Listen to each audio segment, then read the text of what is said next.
We're back, everyone. A trip to a popular swimming spot in Monroe County nearly turned tragic for 7 people who wound up caught in a flash flood. But quick action by officers from the Monroe-County-Sheriffs-Office and the Mississippi Department of Wildlife, Fisheries and Parks saved the day. Our Allie Martin reunited the deputy with 2 of those he rescued and explains how the incident had special meaning for one of those swimmers.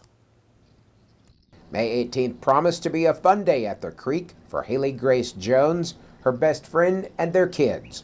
They decided to head to a popular spot at Town Creek. She's been there before, and I've been to creeks before, but never that one. This is how the popular swimming spot at Town Creek normally looks, and it looked the same way on that morning when Haley Grace, her kids, and their friends walked across to the other side.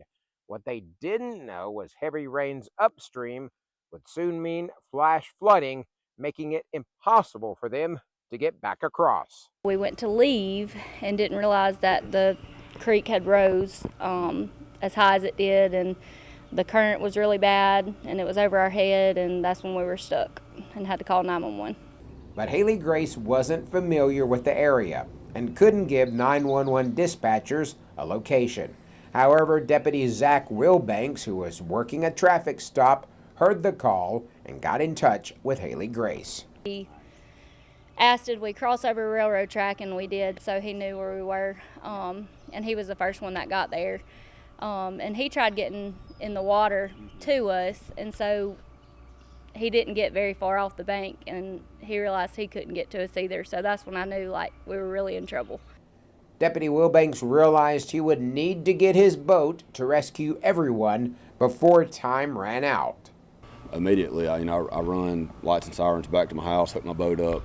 First person I thought to call was Storm Moore, Game and Fish, because of his water experience. He was off also. I told him, lights and sirens, meet me at the boat ramp.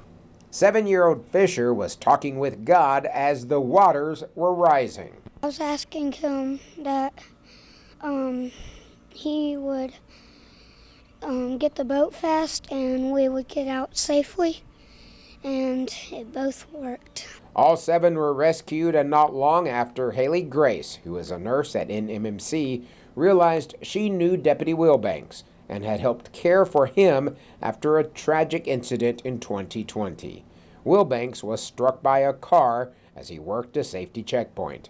His partner, Deputy Dylan Pickle, was killed. After we got out, I was like, oh my goodness, like that is such a full circle moment. Haley Grace says she is thankful for the quick actions of Deputy Wilbanks, Officer Moore, and other first responders. She has also learned some valuable lessons. We will watch the weather, not go on a day it rains, wear life jackets. Telling your story in Monroe County, Allie Martin, WCBI News. Wilbanks and Sheriff Kevin Crook also encourage people to know their location at all times and to let others know where they are and what time they are expected back at home.